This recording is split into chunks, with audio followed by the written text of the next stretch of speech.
Hello and welcome to SideQuest from Minor Realm Games. This podcast is all about the world of tabletop RPGs. I'm Alex and this is Bill, and today we're going to be discussing some of the realms of well-known tabletop RPGs. Yeah, I'm happy to be back with you all. My name is Bill, CEO and Chief Dungeon Master of Minor Realm Games, and I think this might end up lining up on the podcast schedule, Alex, as a double header. These side quests. We're doing a lot of side questing right now as Dave and the rest of the guys are working hard on some other things.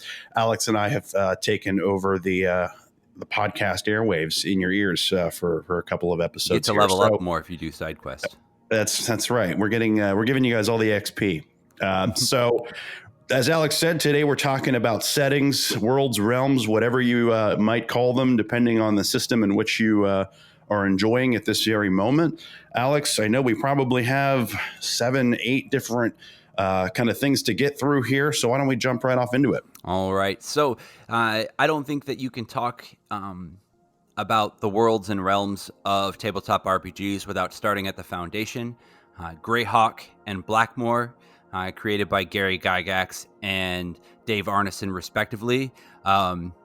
Very old school worlds, very simple by comparison to a lot of the worlds that are made and built today. But what do you think about Blackmoor and Greyhawk, Bill? You know, I think we need to sort of appreciate and respect Blackmoor for what it was.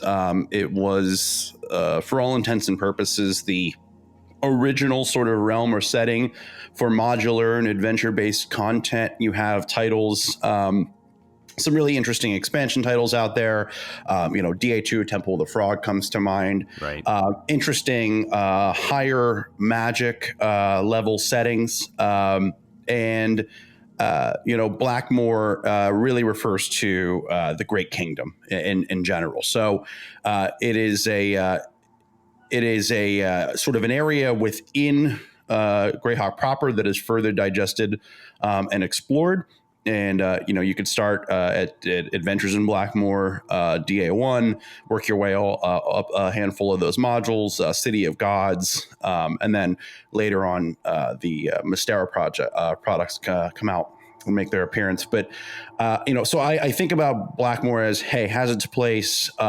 It's not necessarily my favorite setting to play within. I've played a handful of Castles and Crusades type stuff that, we leverage the Great Kingdom setting. And I think there's a lot of Arthurian kind of legendary kind of stuff that comes out of it. That sort of thing. But, Greyhawk is probably what I lean much more toward. It's sort of that kind of mid-tier magic. It's not low magic. It's not high magic. It comes, though, with all of these other awesome sort of items and artifacts with it. I mean, who doesn't like cultists and demons and mages and kings all being kind of in the same universe? I like that, Greyhawk just is so incredibly expansive. And in my opinion, one of the best modules ever composed and compiled ever comes out of the world of Greyhawk campaign setting, and that's the Village of Hamlet and the Temple of Elemental Evil, subsequently T1 through T4. Right. So they are just, you can play for years and years and years just within T1 through T4 and get a lot of really excellent immersive Greyhawk campaign setting out of that. Gary Gygax, Frank Metzer. Frank Metzer is obviously he helped expound and elaborate and iterate on all these wonderful campaign notes that Gary had created over the years of playing with friends in the basement in Lake Geneva.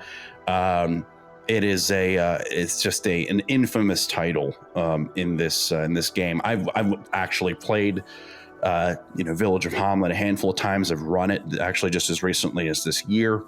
Oh. You can do Village of Hamlet in like a 1 to 2, 3 day thing. Your characters can play in Hamlet alone before ever getting to the Temple of Elemental Evil specifically, or even the Moat House for months. I mean, so, Right. and you meet all of these awesome NPCs along the way. So really, really cool.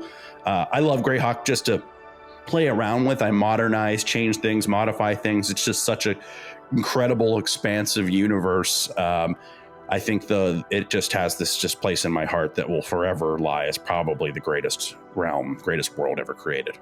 Absolutely. I think one of the things that, especially players who haven't played, like I have not played in the old school Greyhawk or Blackmoor campaigns, but I've done a lot of reading on them. I think that a lot of newer people don't realize how expansive those worlds are. They hear about specifically Blackmoor and the original stuff that came out, and it was just like, oh, this is the dungeon under Blackmoor Castle. Like, oh, we'll burn through that in like, just a couple of hours, but they don't realize how huge those worlds are and the Great Kingdom is, really. Yeah, I mean, I think about Greyhawk in just terms of lots of little places with huge stories to tell, and in fact, a realm in which begs for and invites champions with particular skill sets, feats, and qualities to rise to the occasion, in which chaos, evil, and demonics, and all sorts of magical opposition awaits on the horizon in each one of these particular little sects, nation states, and territories. And each of them has their own sort of personality. So many different, I think, games can be played within the world of Greyhawk, and that's why I find it to be so incredibly fascinating. I mean, you look at one of the more legendary titles to come out of that, the Tomb of Horrors. Right. Tomb of Horrors, that's one in 78. That's still played to this day at virtually every tabletop role-playing convention. You kind of sign in, you look at the docket of who's running games, and you're more than often than not going to find a Tomb of Horrors game written for it. So it's just and then of course we have Tomb of Annihilation, birthed from the some of the lore, Asarak and, Right. and the kind of the demi-lich or lich king kind of mythos, if you will, around that spawns just incredible storytelling and game playing. So I think that great. We owe a lot, so to speak, for Greyhawk, and I think a lot of modern realms, at least within Dungeons and Dragons and Castles and Crusades and tabletop role playing from a D20 perspective and a fantasy standpoint, we definitely give a lot of nods and pay a lot of homage to Greyhawk. Absolutely. They are the foundation that D&D was built on. And now the giant elephant in the room that is standing on that foundation is the Forgotten Realms and Faerun. Everybody who plays D&D at this point with 5th edition probably knows that the vast majority of the published modules or the mindset that takes place in where these adventures take place is in Faerun. This is the setting for the R.A. Salvatore Dritz novels. It is the most well-known, in my opinion, realm of Dungeons and Dragons, and it's huge. It's so huge. But most of the adventures, mostly the modules and stuff that are written, just take place on the Sword Coast. But there's so much more of this world. Like, what do you think about Faerun just as a general realm?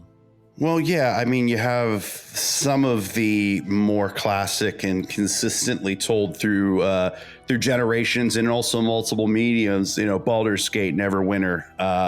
Right. We wouldn't necessarily have any of those without Faerun and the Forgotten Realms. And of course, that's how we sort of think about and associate this new pantheon of gods and this massive array of different races and ancestries, all living collectively within Faerun. We think about sort of these cataclysmic events. We think about the varied geographical perspectives that we find within Faerun, whether it be sort of the icy frozen wastes or Icewind Dale, or we think about, as I just mentioned, when we venture to the jungles of Chult and the tropical coasts in the south, we have a lot of ground to cover, a lot to be explored, with thousands of different settlements, city-states, nation-states, and territories.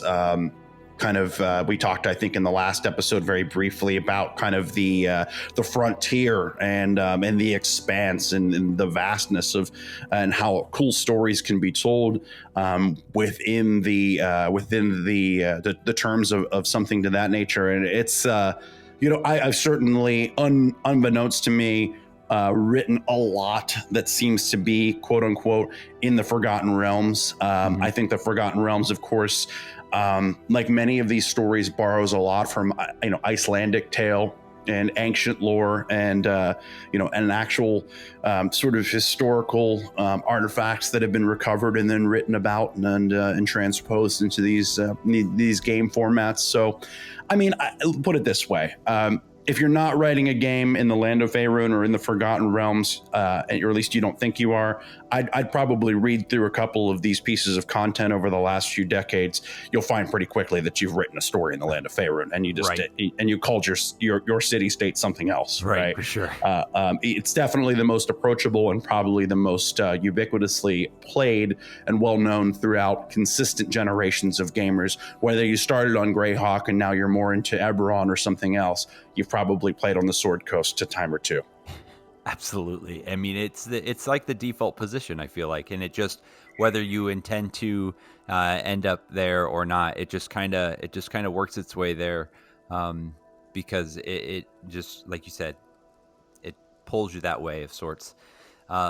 So in another realm that is very well known is the realm of Call of Cthulhu. And it's H.P. Lovecraft is insane. That's the best way that I have to put it. Listening to you and the other guys from Minor Realm Games playing a round of Call of Cthulhu a few weeks ago. I believe, I don't remember which one it was, but one of you guys says if everyone dies or goes insane, it's just another night of Cthulhu. That absolutely made my night. It was absolutely hysterical. So tell me about Call of Cthulhu and its realm and its world. Yeah, so you have the Lovecraftian sort of foggy, gaslit, your gas lamped 1920s, where the Cthulhu mythos is born. Obviously, with Cthulhu and Lovecraft, you sort of at this juncture have to separate art from artist a little bit. Certainly, some things about Lovecraft that maybe we don't need to mention here. You can do your own homework, but not a great guy. No, not at all. Actually, a pretty horrible person, as it turns out. History will not be kind to the individual, but the world in which Call of Cthulhu as a game has been birthed from is interesting to play with. You're talking about sort of these supernatural, superhuman, intergalactic, interstellar creatures to some extent in this catalog in Peterson's Field Guide and some of the other books that are really boundless when it comes to the potential in which they can be introduced to your investigators, to the settings in which you can adapt, reiterate, or even create from scratch. You can do so much cool storytelling with creative nonfiction and history. I did a piece that was set in sort of northeastern France a few months ago in Colmar, sort of right between Germany and France. That actually it's kind of just gravitates around this notion of French royalty and nobility being entombed and then later transported from Western France and Paris over to the Northeast on these kind of on these ancient kind of unassuming burial grounds and this kind of stuff. You can do really low magic. You can do really high epic scale stuff. It moves, it scales well, I think, Cthulhu. It also is it's a great environment that encourages role play for players that aren't necessarily dice chuckers and hack and slashers. You have this great array of statistics and abilities on your sheet that you may or may not even have to potentially throw any dice for. Some people really don't like throwing dice, and I think Cthulhu is a fun game to do that. You have a great baseline for what your character can and can't do. Doesn't necessarily always require dice to be thrown. You can look and reference that sheet and say, hey, my character might have reason to believe they know this or could pull off this particular feat of strength or intellect. And I think that I think, as you mentioned earlier, the kind of the creepy sort of frigid sort of nature sometimes of the Cthulhu storytelling in gaming implies or is associated with is just one more reason that I really dig writing within it. I like doing really modern stuff. I like the Delta Green setting. I like secret agent operative kind of stuff. And I really do from time to time like nothing more than all of my players meeting in a speakeasy.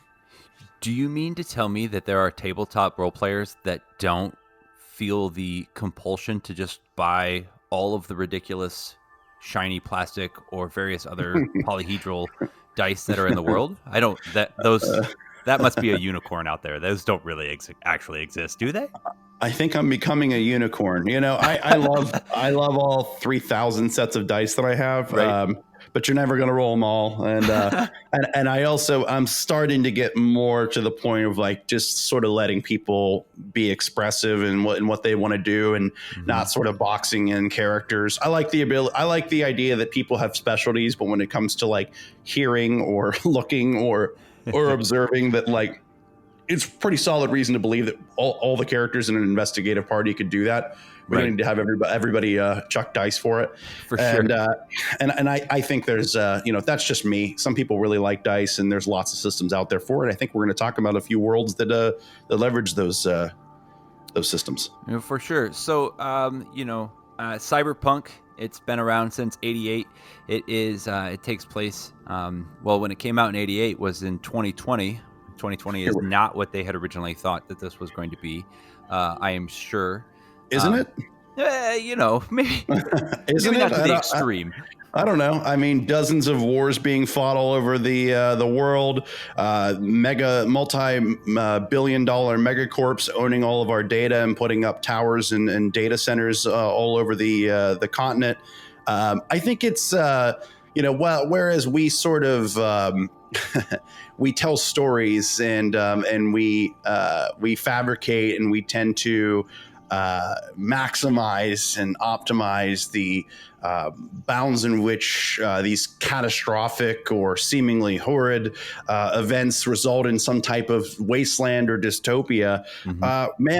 We're all kind of living in a bit of that world now with just not necessarily all of the neon lights, grit, or sandy deserts. We haven't had the orbital strikes and nuclear holocaust that has blown everything to bits quite yet, but boy, 4 big companies out there that virtually own the universe. Them combined are worth more than all of the world's wealth.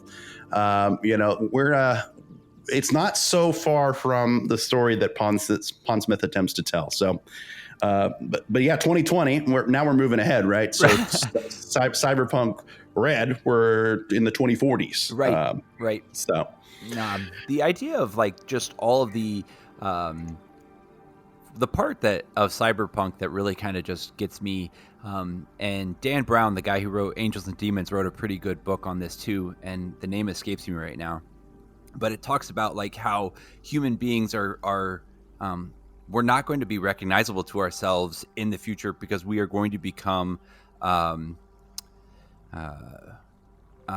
can't remember the name of the word, but androids or cybernetic creatures. Like we're creating a new race with the computer enhancements and stuff that we're going to be doing to ourselves. And Cyberpunk screams that. Yeah, are you thinking of a Digital Fortress? No, not Digital. I think it's called Origins or something. It's one of the ones that he wrote much later. It's a great book, by the way. I'll get that to you offline. Okay. For your own reading. Yeah. So yeah, I think that we are already part machine, if we don't realize it already. Between having an extension of ourselves in our pocket or our purse or handbag at any given moment that has access to all of the information and knowledge that's ever been recorded in human history. At our disposal and part of our culture that has now been ingrained to us, we are more unknowingly machine than we've ever been. Right.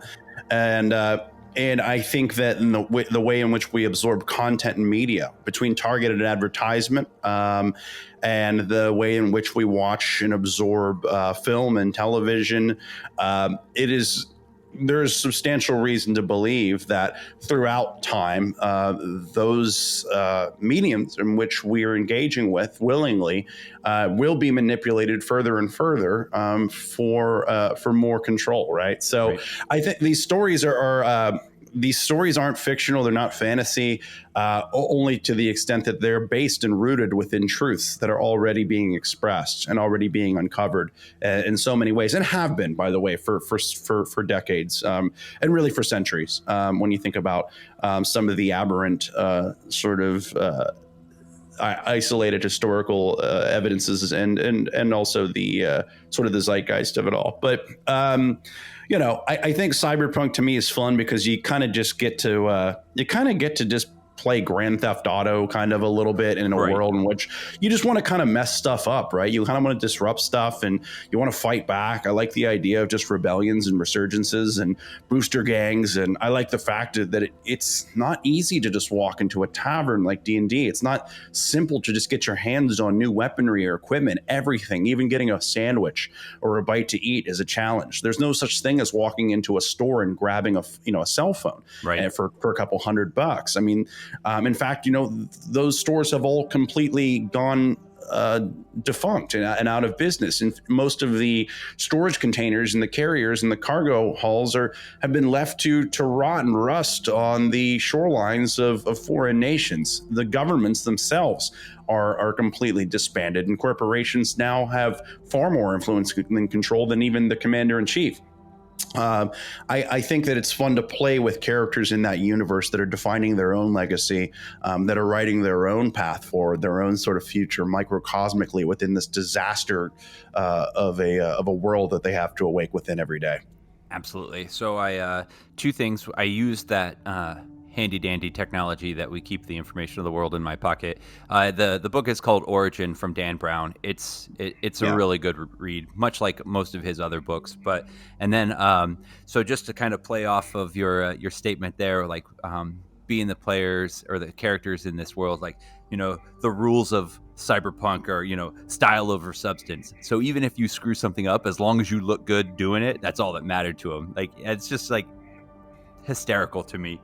And then the last one is just break the rules. There are no rules, so just break them. So why even bother having rules? I mean, Yeah, absolutely. I mean, you're in a world now where it's not necessarily as defiant or disruptive as it is just a survival instinct to oppose private military and police. And I think that I think there's something to be said for that.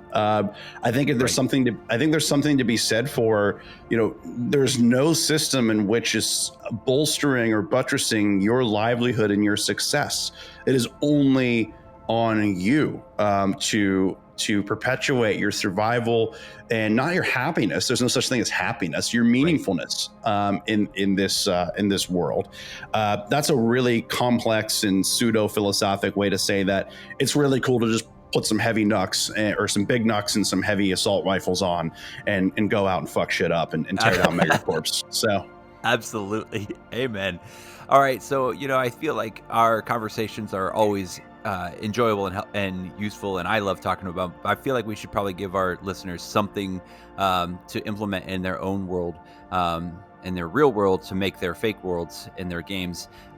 So lots of information that's being put out there from people who are professionals at this say to always start, when you design your world, to start small. Nobody cares about your 400-year history of the realm, because nobody's going to look that up. Don't waste your time with that. But an area that I struggle with personally in building a world is creating a framework strong enough to allow my players some structure in the world, but flexible enough to allow them to shape it. How do you kind of go about doing that with your own world building? Yeah, I think that's a great question. I think in a nutshell, what you're asking is, should I tell players to do this, or should they figure out what to do on their own? Is there enough structure there for them to ask questions, or is there too little for them to be curious? Right. I liken this to an analogy of like a restaurant. Okay, follow me here for a second. I think I've talked about this before in seminars or on the air. So if you go to a restaurant that has like 30 pages on their menu with like 100 plus items on it, it's probably safe to assume that even if there is something that they're prized for or that's really going to be delicious to eat, you'd never know it without asking, the server or the staff, right? Right. Sure. And you wouldn't necessarily be able to make an informed, confident decision even then in some cases, because you're just overwhelmed with information. For sure. You're just overwhelmed. There's something to be said for a restaurant that has 15 items on a menu. That means that each of those items is probably very carefully executed, right. with flair and flavor and detail, and an appearance. And that's how I think about building worlds is I don't want to give people a Cheesecake Factory menu. I want to give them, Right. I want to give them 10 really solid items, right? Appetizer, entree, dessert, with wine and cocktail on the side, right? Our downtime and our adventures, For sure. and let them then explore what their tastes will be for that flavor of that environment. So it's important to know where I might go to get a night's rest. It's important to know if I have any bearings or association with a headquarters, right? Whether it's a flat, whether it's a tavern or an inn, whether it's actually a fortress or a keep of some sort. I need to know if I have any ability to do that. Okay, I don't. Then next, what are the other resources around me? What do I have at my disposal? So I sort of just airdropped into this environment. How expansive is it, right? I would presume that in most cases, if that's the scenario, that's the circumstance, that it's not so much a sandbox. So you need to establish some sense of familiarity. Where do I have my bearings, right? What are my constants, right? Where can I, in a fantasy setting, where could I go within this world to go get supplies? Where might I go to ascertain more information about this setting? What villagers or townsfolk might I be able to interact with to gain that knowledge? Things that are important, right, in the town, whether they be historical artifacts, structures, pieces of architecture in the settlement, right? And you notice I'm saying town or settlement a lot, right? I think it's really cool to have a big 40,000 foot bird's eye view of what a world, a nation state, or maybe even a realm, or in some other settings or systems, a country or a continent, whatever. I think it's really cool to have that sort of sketched out of where everything sort of fits into its place. But unless you're expecting your adventurers or your investigators, your party, for lack of better words, to hit every area in there over the next couple of months, and then don't download them on all of that, right? Just kind of give them a basis for understanding of what they might need to know. It's like, if you took a map of the world, the real world that we live within, and then suddenly you sat down at a table and over the course of 4 hours, you attempted to achieve sort of recognition of the world history for 7 continents, on the globe, on planet Earth, like in a matter of 4 hours. Like, don't do that, right? It's just way too much. It's an information dump. Give them what they need to know. And within the fabric of world building and your color and your detail that you place around that, you'll start to input, as a game master that's authoring this, you'll start to input specific details naturally by answering sort of what, who, where, when, why, those types of questions, areas for your players to latch onto and perhaps then further explore or seek out quests or adventures or scenarios or missions or whatever it is, right? So Right. when they go to this place, rank its level of importance. When they talk to this individual, rank its level of importance. Where does the story begin, and what logically would the player need, or a player character need in order to be more successful in completing this thing that they've been tasked with, right? That's how you start world building. And then from there, you can add all these other little fun things in there as they're looking around, right? Right. They're walking through a town square. Maybe there's 3 or 4 really important places within there. But as they're looking around, then you can talk about the vintners that come with their local wines, and you can talk about the pie shop that bakes the world's best meat pie and all of that sort of stuff. But realistically, they need to get over to this alchemist hub on the corner spot, and this old decrepit, dilapidated stone structure that's falling apart and doesn't have the same finish and decadent facade as the rest of the town square, but it inside has an old mage that has a lot of information and wisdom in which to dispense to the group to help them further on in their quest, right? That's how I think about world building. The idea that you had said about ranking importance is something I never have thought about. I will probably work on that in the world that I'm building in, because I love the idea of taking a piece of the real world and kind of forming it around my game, but then filling in all of the details with the world itself. So real world map, game inside of that, and there's so much information out there. Like, I struggle with the idea of ranking those informations.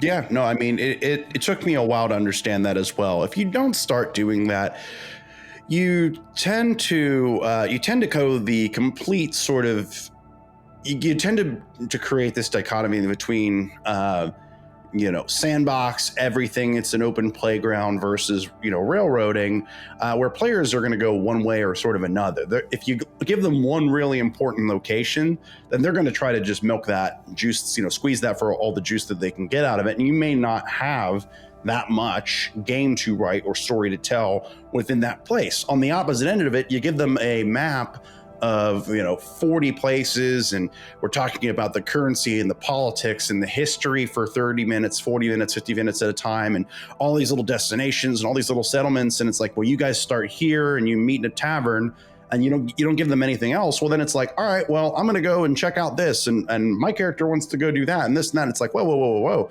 Like, cool, we certainly can do downtime. We can certainly address, out of game activity, but now you're kicking off adventure scenarios where the party is no longer a party and everybody's sort of exploring their own interests and they're looking for their own stories to tell. And now as a game master, you have far more to keep track of and try to rein in and create an actual game structure out of. I think there's certainly a place for introducing incredible worlds filled with depth and character and history to your players, but let them uncover that slowly. Give them chapters at a time, not entire novels or encyclopedias.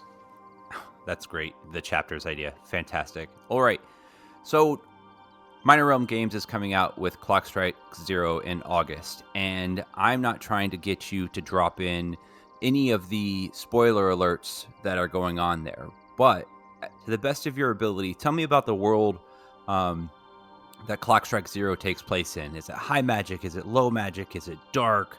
I know that it's a fantasy type world, so not like cyberpunk or anything like that, but just kind of describe to me the world that it takes place in. Yeah, so Clock Strike 0 takes place predominantly within this small settlement of Blackworm, which is hosted in Western Ziaris.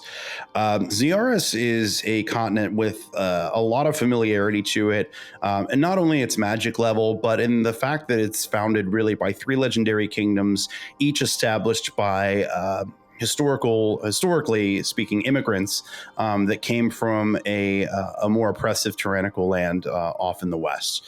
And within that, just being hundreds of years old, it certainly has mimicry to issues that we experience here in the United States, albeit, whether it's systemic racism or it's hoarding of wealth. Ziaris has everyday problems in a fantasy setting. The disparity between the townspeople and the hamlets and the actual kings and kings guilds is something that creates a lot of strife and conflict for everyday individuals, commoners, and adventurers alike. I like the idea of Clock Strike Zero, though, just to focus on Blackworm for a moment, to be told within a vacuum or perhaps even a microcosm of that environment. In this little unassuming town with green gas lamps and cobblestone streets and this sort of old sort of Gothic meets sort of Victorian architecture. Everything's neat and tidy and as it should be. And the town isn't perimetered by large castle stone walls or watchtowers. There's no garrison in the high hills. It's actually surrounded by apples, paradise apples, and maple trees. And it smells wonderful. It is picturesque on its horizon, and at the town's northeast point, it has this gorgeous, beautiful clock tower that overlooks everything. And if you were a passerby or an adventurer or just a vagrant or maybe a merchant trader, and you were to pass through Blackworm just on an afternoon or for a festival weekend in which to sell your wares, you might assume nothing of this little place that was founded by wealthy diplomats and is now run almost independently and autonomously from the kingdoms in which it resides near. But there's much more to this place. There's a darker history here. There are troublesome facts that are actively hidden and buried from public eye. There is this massive income and wealth disparity between the founders and the townspeople that nobody really talks about. The townspeople are almost experiencing this sense of Stockholm syndrome in which they've been held hostage here. There is an element in which everything as it should be within the racial supremacy of this place, and that it's not a very diverse place to live. In fact, there's a character that if you've watched some of the story that we've told in Blackworm, he's a gnome. He's a former king in a land known as the Northern Nexus that ends up really being an indentured servant or a slave to a wealthy, half elf family here. Right. So there's all these sort of problematic sort of issues that our adventurers get swept up within because there are fantastical elements and crises that take place every year around the same time as a result of them. And this time happens to be something dark and mythical and mysterious that's hidden within this clock tower. And I think that we'll watch this play out over the next couple of weeks, and I'll have a lot more information for you all upcoming on some other details. We have a lot more artwork and cool things behind the scenes that I've been seeing that we're going to be dropping on you probably here at the end of the month. Just really cool stuff. But I hope that answered your question. I'm talking a little bit about how I see Clock Strike Zero in the universe that, more broadly speaking, it's being played within. Well, absolutely, and that's the thing. So as people are watching your live streams and anticipating getting the module in our hands, like just having an idea of how you and the other guys at Minor Realm Games have decided and built this world and understand and kind of shaped it is just going to make that anticipation even greater. And I can't wait to continue to watch the live streams on Twitch and learn more and more about the party and this just realm as a whole. But yeah, thanks, man. I mean, like, I appreciate everybody watching. You can check out Clock Strike Zero on our Twitch channel. You'll find the link if you're watching this on YouTube. For those of you just listening to audio version in the car or what have you. But if you go over to twitch.tv/Minor Realm Games, you can find us there every other Sunday. Awesome. So again, I always like to get into a little bit of like what Bill and what Alex think and want, and what kind of makes our brains work a little bit. So, of the game systems that we've talked about, Call of Cthulhu, not systems, excuse me, worlds, Call of Cthulhu, Cyberpunk, Clock Strike Zero, and the Forgotten Realms. Of those worlds, which one of these worlds would real life Bill like to most like to live in? There's another one that we're going to be doing at Minor Realm, and dates TBD. I'm not going to put anything out there that I should at a later time be held to, but Right. we're going to be playing some Starfinder, and Ooh, okay. and the Pact World system is something that I've been really enjoying writing within and developing some adventure scenarios for.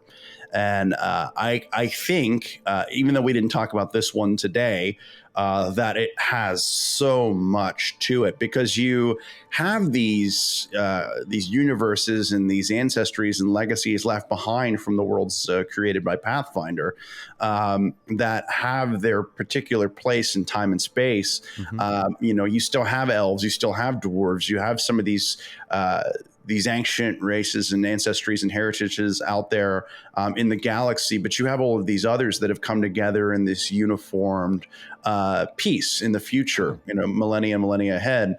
And you have these planets and space stations that have aligned in place of others that have disappeared in this sort of vacuous area of the solar system.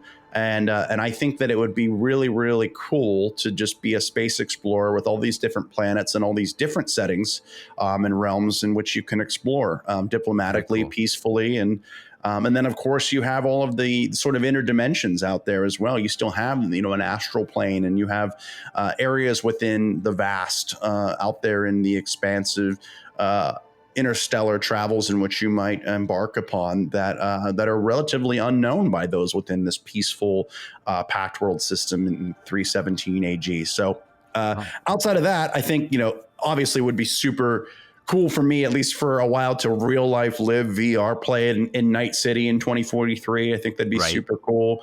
But I don't know if I'd ever want to rough it as a fantasy adventurer that's walking and horseback riding hundreds of miles across a realm fighting goblins. I think it's super cool to table, but I don't know. There's something about air conditioning to me that I just really I love, that I definitely would miss.